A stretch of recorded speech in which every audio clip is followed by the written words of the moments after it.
오늘은 더욱 강해질수록 하나님을 예배하라, 이런 제목으로 말씀을 전하겠습니다. 어제부터 우리가 이제 사무엘 하를 읽게 되는데, 사무엘 하도 역사서예요. 역사서고 특별히 왕정의 역사서죠. 왕정의 역사서고, 그 중에서도 초대왕 사울에게서 이제 초점이 다윗에게로 맞춰지는 것을 볼 수가 있습니다. 이제 사울이 죽고 난 후에 그의 아들 그 이스보셋이 잠깐 왕이 되었다가, 사실 하나님의 마음은 이스보셋에 있지 않았습니다. 그 이스보셋이 이제 살해가 되고 다윗이 유다 왕국을 건설을 해요. 그래서 그 성 이름을 뭐라고 그러냐면 다윗성이라고 그러는데, 5장 7절에 보면 다윗이 시온산성을 빼앗았으니 이는 다윗성이더라. 여러분 이제 그냥 상식적으로 알아두세요.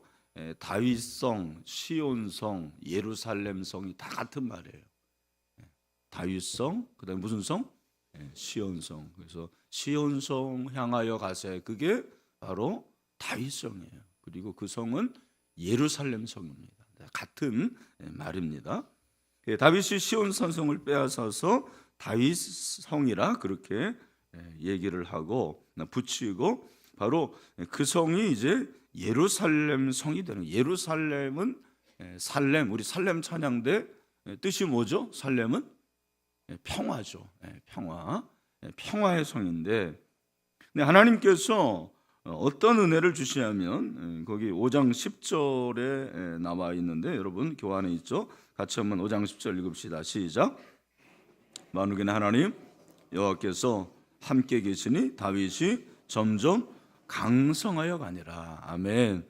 다윗이 어떻게 된다고요? 점점 강성해 갑니다. 강성해 가는 거. 여러분, 한 나라가 강성해지는 것이 얼마나 큰 축복입니까? 그 중에서도 만약에 군주라면, 왕이라면 자신이 다스리는 그 나라가 점점 강성해지는 것을 원하지 않겠습니까? 근데 하나님께서 다윗에게 은혜를 주셔서 그렇게 점점 강성할 수 있는 복을 내려 주십니다.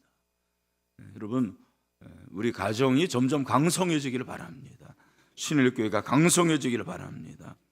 근데 그렇게 강성해질 수 있는 그 중요한 근거가 어디 있냐면, 누가 함께 계시니? 하나님이 함께 계시니, 하나님 여호와께서 함께 계시니. 네, 만군의 하나님 여호와라고 그랬어요. 이 단어가 우리에게 주는 중요한 의미가 있습니다. 여러분, 우리가 강성해질 수 있는 것은 내가 그냥 강해야지, 강해야지가 아닙니다. 내가 해서 되는 것이 아니고 하나님이 함께 하시면 강성해집니다. 우리나라도, 여러분, 우리나라가 이제 OECD 국가에 들어가고, 이제는 뭐 3만 불 시대, 4만 불, 국민소득 5만 불 시대를 향해 가고 있는데, 그것이 중요한 것이 아니고 하나님이 함께 하시면 우리 민족, 우리나라가 점점 강성해질 줄로 믿습니다. 하나님께서 그렇게 강성하게 하시는데, 근데 이때 보통 사람들은 강성해지면 어떻게 되냐면 교만합니다. 내가 잘해서 그렇지, 참 내가 대단해라고 소위 말해서 교만하게 되는 거죠.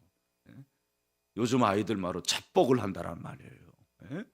근데 그게 아니고, 다윗은 자신의 강국이, 자신의 그 왕국이 점점 강성해지면 질수록 하나님을 더 사랑하죠.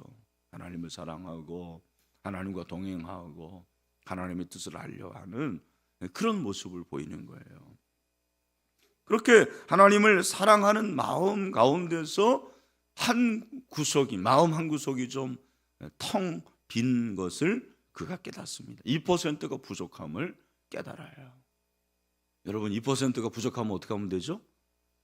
채우면 됩니다. 채우면 되는. 근데 그 2%가 뭐냐? 살펴보니까, 돌아보니까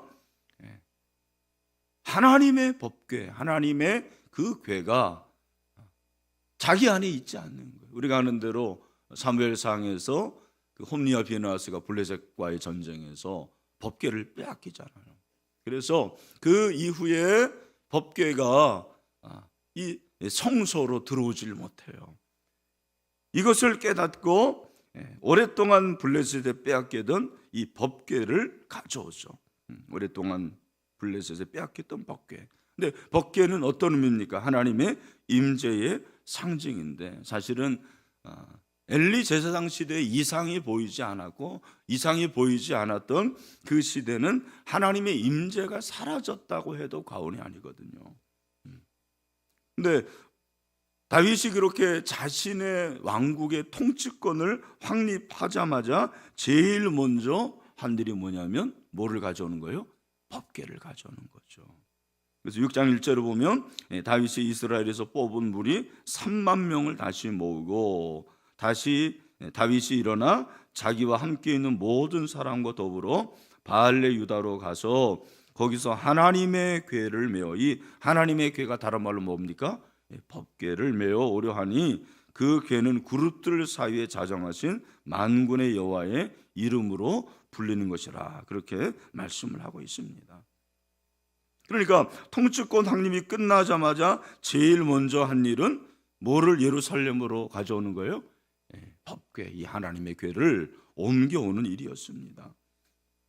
왜 법궤를 그렇게 옮겨오려고 했을까? 그 이유가 무엇일까? 물론 법궤가 하나님의 임재지만, 그러나 사무엘 상하라는 역사서를 우리가 보면서 전후 문맥으로 볼 때 과연 이 법궤는 어떤 의미가 있을까라는 연관을 지어서 여러분들이 생각하시면 좋을 것 같아요. 오늘 그것의 단서가 하나 있는 것이 무엇이냐면, 이 궤는 그룹들 사이에 자정하신 만군의 여호와의 이름으로 불리는 것이라. 여기서 중요한 것이 무엇이냐면 만군의 여호와의 이름입니다. 한번 따라합시다. 만군의 여호와의 이름. 여러분, 법궤라는 것은 아시는 분은 아시겠지만 이게 직사각형의 나무 상자예요. 근데 길이가 1.2m고 너비와 높이가 한 60cm 정도 됩니다. 그리고 이제 이 겉을 금으로 이렇게 쌌습니다. 그리고 그 안에는 뭐가 있습니까? 세 가지, 아론의 쌍난지팡이와 그리고 만나와 두 돌비가 담겨져 있습니다. 여러분, 이 법궤는 근데 어디에 원래 있어야 되죠? 지성소에 있어야 돼요. 성소와 지성소가 있는데, 지성소, 그 지성소의 그 시은자 여러분은 아실 거예요. 은혜의 보좌가 시은자예요. 히브리서 4장 16절에 mercy seat라고 그렇게 영어로 합니다. 그 은혜를 베푸는. 근데 그 시은자에 있는데 그 위에는 이 그룹이 이렇게 있습니다. 천사죠. 천사의 모양이 있는데 바로 그 아래에 있는데, 여러분, 그것은 무엇을 말하냐면 가장 깊은 곳이라는 말. 그러니까 성소도 아니고 지성소 중에서도 바로 시은자의 그 그룹 아래 놓여 있는 것이 법궤였습니다. 네, 여러분, 여기서 법궤가 하나님의 임재였는데 다윗은 그 사실을 알면서 자신의 왕국을 이렇게 건설하라는 그런 의도를 가지고 최초에 한 일이 바로 법궤를 옮겨오는 일이었습니다. 무슨 말이냐? 여기 만군의 여호와의 이름이, 만군의 여호와의 이름이라는 것은 하나님은 왕이시다라는 사실을 그가 깊이 인식한 것을 말하는 거죠. 그래서 어떤 국가를 이룩하려고 그랬냐? 민주주의 국가도 아니고 자본주의 국가도 아니고 신정국가를 이룩하려고 그랬어요. 그 신정국가는 누가 다스리는 국가일까요? 만군의 여호와 하나님, 만군의 여호와 하나님께서 다스리는 국가를 건설하라고 했습니다. 이것이 바로 사무엘서의 주제잖아요. 사무엘서의 주제가 뭐라고요? 하나님은 왕이시다. 하나님이 왕이시다라는 것을 실제로 그는 실천하는 거예요. 말로만이 아니고 생각으로만이 아니고 자신의 정치에 있어서 제일 먼저 한 일이 바로 그거예요. 여러분 잘 아시겠지만 그 정치인들이, 우리나라 정치인들이 뭐 대통령이 되든 또 뭐 서울시장이 되든 아니면 또 뭐 각 당의 대표가 되면 그 다음 날 아침에 어디로 가죠? 국립묘지 현충원에 갑니다. 여러분, 현충원에 가보셨어요? 한번 가보시길 바랍니다. 멀지 않아요. 그 현충원에 가서 뭐를 말하는 거예요? 이 우리나라를 위해서 목숨을 바친 사람들이 거기에 묻혀져 있는데 민족의 정통성을 자기가 수호하겠다는 거예요. 그런 의미로 가서 국립묘지에 가서 아련을 하는 거죠. 참배를 하는 것입니다. 여러분, 비슷한 의미라고 저는 생각을 해요. 다윗이 이제 다윗 왕국을 이룩하고 이 국가를 내가 어떤 국가를 만들 것이냐 라고 했을 때 그가 제일 먼저 생각하는 뭐냐면 법궤를 가져야 되겠다. 이 법궤는 하나님의 임재 상징일 뿐만 아니라 하나님의 왕이시다라는 것을 내가 고백하는 것이고 나타내는 것이다. 바로 그런 의미예요. 저는 이것이 오늘 우리의 신앙에 있어서 참 중요하다고 생각을 해요. 여러분, 하나님이 여러분의 인생의 왕이십니까? 여러분의 가정의 왕이십니까? 우리 신일교회 예수 그리스도가 머리이시고 그리고 머리이신 예수 그리스도께서 이 교회를 다스리시는 줄로 믿습니다. 우리 교회는 법궤가 있어요, 없어요? 예? 예, 말씀을 잘하시기를 바랍니다. 법궤가 없죠. 그러나 있습니다. 왜? 하나님이 임재하는 곳이기 때문입니다. 하나님이 다스리시는 곳이 바로 이곳이기 때문입니다. 그래서 늘 우리는 이 질문을 해봐야 돼요. 여러분의 사업장에 하나님의 법궤를 옮겨오시길 바랍니다. 하나님의 법궤가 있어야 돼요. 늘 우리는 그런 의식을 가져야 돼요. 하나님이 왕이시고 하나님이 통치하시고 하나님이 다스리신다.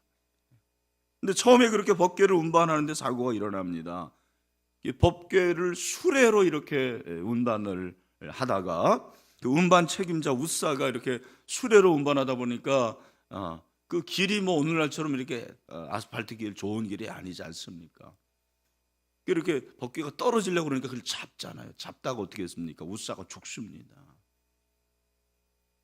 여러분 아시는 분이 있겠지만 이 법궤는 어깨에 메고 운반을 하라고 하나님께서 말씀하세요. 고아 자손들이 어깨에 메는데 고리에 막대기를 끼워가지고 이렇게 어깨로 운반을 해야 되는데 다윗이 이 부분에서는 좀 실수를 한 거죠. 왜냐하면 어깨로 운반하는 것보다는 수레로 운반하는 것이 훨씬 더 효율적이지 않습니까? 그래서 하나님의 일은 효율이 첫 번째가 아니에요. 여러분이 그걸 아셔야 돼요. 우리는 이 시대를 살기 때문에 모든 것은 효율적이어야 되고 생산적이어야 되고, 그죠? 그것이 우리의 몸에 배 있어요. 특히 우리 젊은 사람들은 자기가 좀 배웠다고 생각을 하기 때문에 이게 합리적이 아닌데, 이게 생산적이 아닌데, 이게 효율적이 아닌데라고 생각하는 것들이 교회 안에 많이 보여요. 여러분 효율이 먼저가 아니고 뭐가 먼저입니까? 순종이 먼저입니다. 순종. 하나님께 순종하는 것, 말씀대로 순종하는 것이 하나님의 은혜인 줄로 믿습니다. 그러니까 여러분 이 새벽에 나와서 이렇게 기도하는 것이 뭐 이렇게 효율적입니까? 그죠? 내가 깨어 있을 때, 좀 컨디션이 좋을 때 기도하는 것이 훨씬 생산적이고 효율적이지 않습니까? 그렇지 않아요. 하나님께서 새벽에 도우신다고 그랬거든요. 여러분 새벽에 도우시는 하나님의 은혜가 임하는 줄로 믿습니다. 정말 그렇게 하나님의 교회를 움직이는데 사고가 일어나고 잠시 멈출 거 아닙니까? 그 교회가 오베데돔의 집에 머물게 되는데 오늘 6절에 보니까 다윗의 마음속에도 약간 좀 뭔가 좀 상처가 있었겠죠. 내가 이렇게 열심으로 하려고 했는데 이런 사고가 일어나다니 무섭기도 하고 두렵기도 하고 그런 마음이 있지 않았겠습니까? 근데 12절에 보니까 어떤 사람들이 말하기를 그 오베데돔의 집에 법궤가 있는데 하나님께서 그 집과 모든 소에 복을 주셨다라는 그런 얘기를 하는 거예요. 다윗의 마음속에 참 새로운 도전이 있어요. 여러분 참 우리가 좋은 얘기를 들어야 돼요. 나쁜 얘기 듣지 마세요. 교회 안에도 이렇게 나쁜 얘기만 들려주는 나쁜 사람들이 있습니다. 그런 사람들 얘기 듣지 마세요. 항상 긍정적인 사람 옆에 있으시길 바랍니다. 부정적인 사람 옆에 있지 마세요. 우리가 자꾸 그런 영향을 받거든요. 이게 좋은 소식, 그 기쁨의 소식을 듣고 다윗이 가서 하나님의 길을 기쁨으로 메고 오베데돔 집에서 다윗성으로 올라갔어요. 그러니까 이것은 다윗이 진짜 그랬다는 의미도 되지만 다윗이 그런 마음을 가지고 다시 법궤를 옮기려고 했어요. 어떻게 합니까? 13절 여호와의 궤를 맨 사람들이 6걸음을 가매 다윗의 소와 살찐 송아지로 제사를 드리고, 여기 여호와의 궤를 맨 사람들이 역대상에 보면 이 사람들이 바로 제사장들이었습니다. 그래서 이 사람들이 역대상 15장 11절을 보면 제사장 사독 아비아다를 비롯해 8명이 법궤를 메고 그렇게 오는데 다윗은 제사를 드립니다. 그러면서 우리 14절 말씀을 다 같이 한번 읽어보겠습니다. 시작.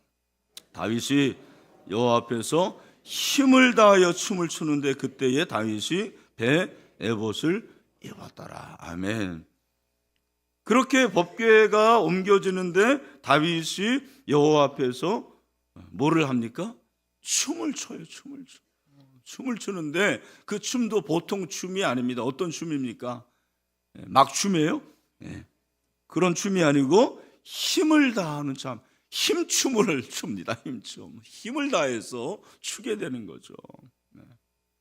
여러분, 여기서 힘을 다해서 췄다라는 것은 기쁨으로 춤을 췄다라는 예배예요. 이 춤을 췄다라는 것은 또 기쁨으로 예배했다는 것을 말할 것입니다. 다윗이 여호와 앞에서 힘을 다하여 춤을 췄다, 그 말은 다윗이 여호와 앞에서 힘을 다하여 예배했다, 그런 말이에요. 제사를 하나님께 드리면서 그리고 춤을 추고.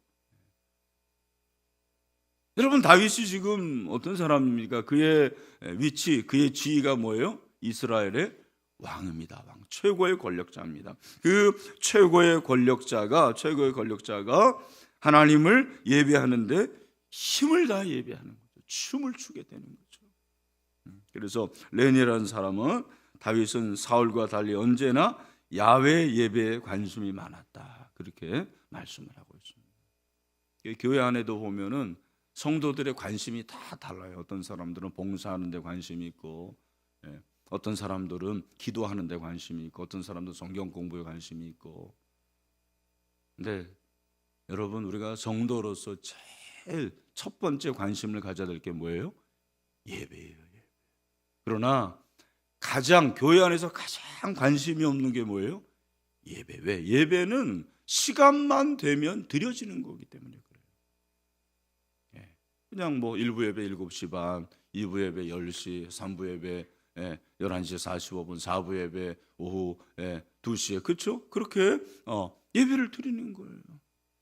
그러니까 여러분, 그렇게 그냥 예배를 1시 30분입니다. 제가 헷갈렸어요. 오후 예배 3시, 이런 식으로 그냥 시간만 되면. 그래서 지난번에 송 목사님 오셨을 때 우리 교회는 왜 종이 없느냐, 종을 없애야 된다고 생각해요. 저는 시간만 되면 예배 드린다라는 그 생각을 버려야 돼요. 또 예배는, 주일 예배는 항상 몇 시에 드려야 돼요? 11시에 드려야 돼요. 또 그런 게 어디 있습니까? 그런 게 어디 있어요? 그래서 제가 제일 싫어하는 멘트가 시간이 되었으므로 예배 드리겠습니다. 그런 게 어디 있습니까? 물론 그 말이 맞죠. 그러나 시간이 되었기 때문에 예배 드리는 게 아니라 우리가 예배하기 때문에 시간이 된 줄로 믿습니다. 그게 달라요. 우리가 예배하니까 시간이 되는 거예요. 우리가 하나님께 예배하는데 그 예배를 관심 있어 해야 돼요. 그래서 예배는 준비되어져야 돼요. 예배처럼 잘 준비될 게 없어요. 예배를 준비해야 돼요. 시간적으로도 준비하고, 마음으로 준비하고, 물질로 준비하고, 모든 것으로 준비해요. 아마 이런 얘기를 들을 분들은 여기에 있지는 않고 지금 주무시고 있는 줄로 믿습니다만, 지각하는 분들은 항상 지각해요. 제가 지난번에 연말에 어떤 분이 좋은 티켓을 주셔서 음악회 예술의 전당에 가서 음악회를 이제 참석하는데 제 아내가 바로 전에 다른 일정이 있어서 만나기로 했어요. 그런데 오후 5시에 시작을 하는데 5분 전이 되는데도 도착을 안 하는 거예요, 이분이. 근데 여러분 왜 그랬냐면 막 거기서 종을 치면서 딱 다치면 그 다음에는 1시간 후에 들어올 수 있다라는 거예요.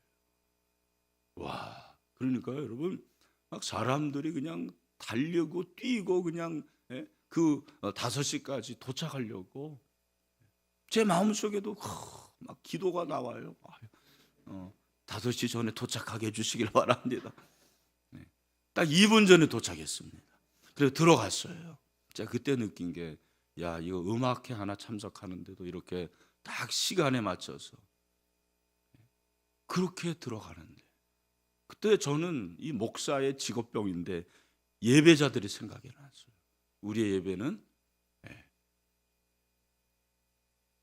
11시 45분 예배인데 12시에 와도 오케이고, 바로 전 1분 전에 와도 축도만 받으면 된다고 하고, 물론 맞아요. 근데 여러분 그런 마음이 없는 거죠. 어떻게 보면은 3만 원짜리 음악회보다 더 소중하지 않은 거죠. 그게 우리의 마음인 것 같아요. 힘있게 예배하지 않아요. 힘있게 예배하지 않습니다. 우리 모두에게는 하나님이 예배할 그런 의미가 있습니다. 그러나 성경이 우리에게 말하는 것은 좋은 예배자가 되라는 거예요. 힘을 다해서 예배하라고 말씀하십니다. 그래서 여러분 예배는 자신을 엎드린다, 자신이 무릎을 꿇는다라는 그런 의미가 있습니다. 하나님 앞에 무릎을 꿇는 거예요. 역대상 20장 18절에 보니까 뭐라고 그랬습니까? 여기 한번 보죠. 시작. 여호사밧이 몸을 굽혀 얼굴을 땅에 대니 온 유다와 예루살렘 주민들도 여호와 앞에 엎드려 여호와께, 이 엎드리는 게 예배하는 거예요. 엎드리는 거. 엎드린다는 것은 하나님이 왕이시다라는 거죠. 무릎을 꿇는다라는 거예요. 그래서 그 하나님을 높이는 것을 말하는 것입니다. 고린도서 14장 25절 보니까 엎드려 하나님께 경배한다, 그렇게 말씀하고 있습니다. 엎드려 하나님께 경배하는 것을 예배라고 말씀하죠. 그 다윗은 춤을 췄다고 그랬어요. 여러분이 춤을 췄다라는 것은 자유의 예배예요. 사실 기쁨의 예배예요. 우리 예배에는 자유가 있어야 되거든요. 기쁨이 있어야 되거든요. 물론 우리가 하나님을 예배할 때 경건하게 그렇게 예배해야 되겠죠. 그러나 중요한 것은 그 예배에 우리의 기쁨과 즐거움과 자유가 있어야 되는 것을 말합니다. 성령께서 어떤 마음을 주실 때 그것을 표현할 수 있어요. 이렇게 손을 들고 하나님을 예배하는 거, 어떤 사람은 이 손이 안 올라가는 거예요. 50견이라서 그런 사람도 있을지 모르겠는데, 여러분 50견이 오기 전에 손을 들어서 한번 하나님을 진정으로 예배해 보세요. 찬양해 보세요. 50견이 와가지고 축도도 못하는 그런 경우도 생깁니다. 하나님께서 우리에게 기회를 주실 때 예배하는 거죠. 여러분 하나님을 진정으로 예배하는 것이 우리의 힘입니다. 우리의 힘은 하나님을 진정으로 예배하는 거예요. 그래서 다윗이 법궤를 하나님의 장막 안에 모시죠. 이 장막이 바로 하나님이 계시는 곳이고, 이곳은 바로 하나님의 임재를 말하는 것이고, 이제 우리 국가는 하나님의 왕이시다라는 것을 그는 확인할 수가 있었어요. 여러분 그는 은혜가 있게 되기를 축원합니다. 그래서 저는 이 다윗을 보면서 강해질수록 예배하는 이 다윗의 모습이 참 의미가 있다고 생각을 해요. 강해질수록 하나님을 예배하는 사람, 잘 될수록 하나님을 예배하는 사람, 성공할수록 하나님을 예배하는 사람. 잘 보십시오. 사업도 처음에 그냥 아둥바둥할 때는 하나님을 예배하다가 조금 잘 되면 시간 없다고 그래요. 바빠요. 출장 가야 됩니다. 만나야 될 사람이 많습니다. 예배가 자꾸 소홀히 되는 거예요. 잘 될수록 자기의 일은 많아지지만 하나님을 예배하는 그 예배는 점점점 줄어들게 돼요. 그런 사람들은 제가 볼 때는 성공할 그릇이 아닙니다. 저는 개인적으로 이제 이렇게 생각해 보면은 예배를 저는 이제 인도하는 사람인데, 그래서 목회자는 예배를 인도하는 프리사이더라고 그렇게 얘기를 합니다. 예배를 인도하는 사람이에요. 그러니까 예배를 인도하는 사람은 예배자입니까? 예배자가 아닙니까? 예배자죠. 그러니까 예배를 인도하는 이 인도자가 사실은 예배를 제일 최상으로 드릴 수 있어야 돼요. 그러니까 저는 주일에 새벽기도 시작부터 5번이 기본 예배잖아요. 제가 4번 설교하고 새벽기도 이렇게 예배도 드리고. 근데 늘 마음속에 저는 내가 정말 하나님을 예배하는 것이 최고로 그렇게 드려야 되겠다라는 마음이 있어요. 제가 우리 교회에서 어떻게 헌금을 최고로 하겠습니까? 그럴 수 없죠. 그러나 예배만큼은 하나님을 최고로 해야 되겠다. 그러니까 여러분, 이 예배를 제 인생의 어떤 내가 하나님께 할 수 있는 가장 최고의 서비스라고 생각을 하는 거예요. 제 특기가 예배예요. 제 특기가 예배. 5번, 4번 설교하는데 힘들죠. 그러나 지겹지는 않습니다. 나는 지겹지 않아요. 지겹다는 생각 해본 적이 없어요. 내가 너무 피곤하고 지치고 그런데도 불구하고요, 사부 예배 정도 되면 피곤하거든요. 근데 찬양하면은요, 그 피곤함이 사라지게 됩니다. 제 마음에 뜨거움이 생겨요.